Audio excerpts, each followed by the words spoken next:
আসসালামু আলাইকুম। নতুন আরও একটি রেসিপি নিয়ে হাজির হয়ে গেলাম। আশা করি আপনারা সবাই খুব বেশি ভালো আছেন। আজকে শেয়ার করব চকলেট ক্রিম ব্রুলে। চমৎকার একটি ডেজার্ট, দেখতে যেমন সুন্দর, খেতেও অসাধারণ।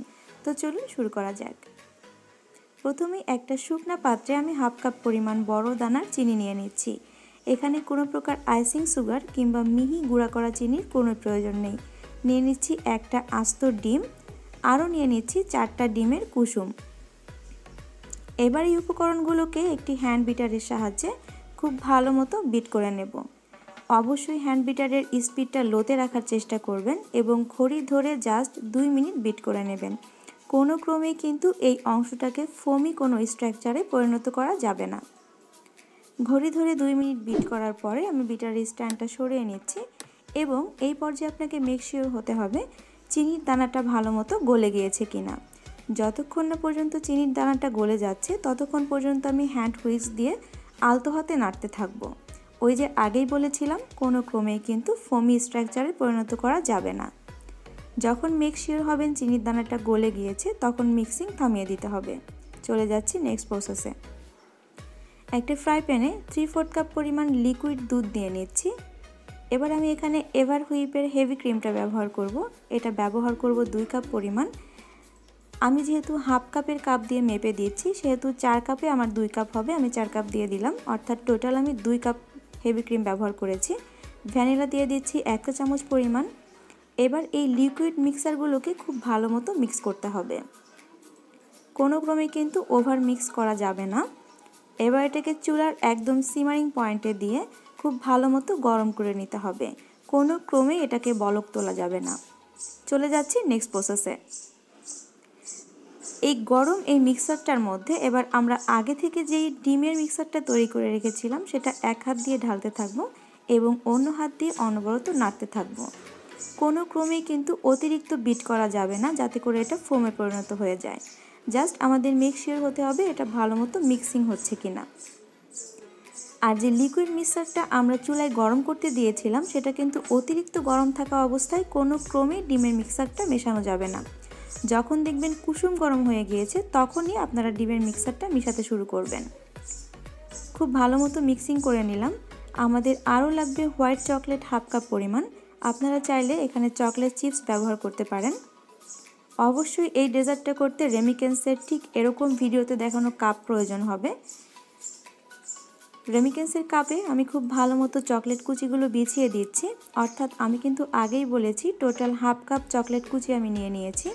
সেখান থেকে 4টা কাপে আমি ভাগ করে দিয়ে দিলাম। চেষ্টা করবেন সম পরিমাণে চকলেট কুচি বিছিয়ে দিতে। প্রত্যেকটা কাপে আমি সম পরিমাণে চকলেট কুচি বিছিয়ে দিয়েছি। এবার যে আগে থেকে আমরা যে লিকুইড মিক্সারটা তৈরি করে রেখেছিলাম সেখান থেকে কাপের একদম 1/4 কাপ পরিমাণ আমি এটাকে ফ্লাপ করে দিব। একই প্রসেসে প্রত্যেকটা কাপ আমি ফ্লাপ করে দিচ্ছি।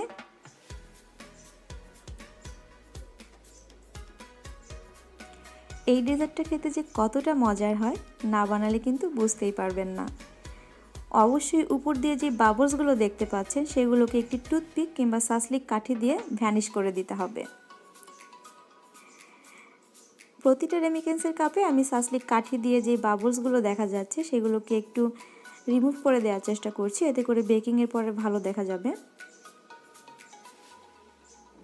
এবার এটাকে বেক করার পালা। আর অবশ্যই এই ডেজার্টটাকে ওয়াটার বাথ বেকিং করতে হবে। তার জন্য আমি অফিস স্ক্রিনে চুলায় গরম পানি করতে দিয়েছি। সেই গরম পানি থেকে কিছুটা পানি আমি ওভেনের ট্রেতে ঢেলে দিচ্ছি। মনে রাখবেন কোনো ক্রমে কিন্তু অতিরিক্ত গরম পানি এখানে ব্যবহার করা যাবে না। রেমিকেন্সের কাপের 1/4 অংশ যেন পানির মধ্যে চুবে থাকে সেদিকে লক্ষ্য রাখতে হবে। এবার এটাকে 150 ডিগ্রি প্রিহিটেড ওভেনে বেক করব অ্যাটলিস্ট 30 মিনিটের জন্য। 30 মিনিট পর বের করে রুম টেম্পারেচারে রাখবো 10 মিনিট, তারপর নর্মাল ফ্রিজে রাখবো আধা ঘন্টা। আধা ঘন্টা রাখার পরে আপনার চকলেট ক্রিম ব্রুলে যখন একদম সেট হয়ে যাবে তখন আমরা এটাকে ব্রুলে টস্ট করব। আর ব্রুলে টস্ট করার জন্য স্ক্রিনে দেখতেই পাচ্ছেন আমি এটা ব্যবহার করব। আর ব্রুলে টস্ট করার জন্য কিন্তু অবশ্যই এই ডেজার্টের উপরে কিছুটা আস্ত দানা চিনি হালকা করে ছড়িয়ে দিতে হবে। কোনো ক্রমেই কিন্তু অতিরিক্ত চিনি ব্যবহার করবেন না, কারণ ডেজার্টটা এমনিতেই মিষ্টি, উপরে জাস্ট ব্রুলে করার জন্য আমরা চিনিটা ব্যবহার করছি। এবার ব্লু টর্চ দিয়ে ভিডিওতে দেখানো নিয়ম অনুসারে খুব ভালো মতো টর্চ করে নেবেন, তাহলে দেখবেন দারুণ একটা লুক এসে গিয়েছে। হুবহু একই প্রসেসে আমি প্রত্যেকটি কাপের উপরে ব্রুলে টস করে নিচ্ছি। তো আশা করব আমার আজকের সহজ রেসিপিটি আপনাদের ভালো লাগবে।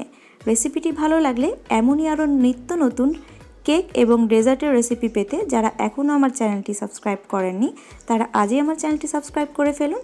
ও হ্যাঁ, অবশ্যই পাশে থাকা নোটিফিকেশন আইকনটি প্রেস করতে ভুলবেন না। চকলেট ক্রিম ব্রুলের বৈশিষ্ট্যই হচ্ছে উপরের দিকটা একটু ক্রাস্টি টাইপ থাকবে এবং নিচের দিকটা অনেকটা জুসি টাইপ থাকবে। এটা যে খেতে কতটা ইয়াম্মি না বানালে বুঝতেই পারবেন না। তো সবাই খুব বেশি ভালো থাকবেন, আমাদের জন্য দোয়া করবেন। ধন্যবাদ।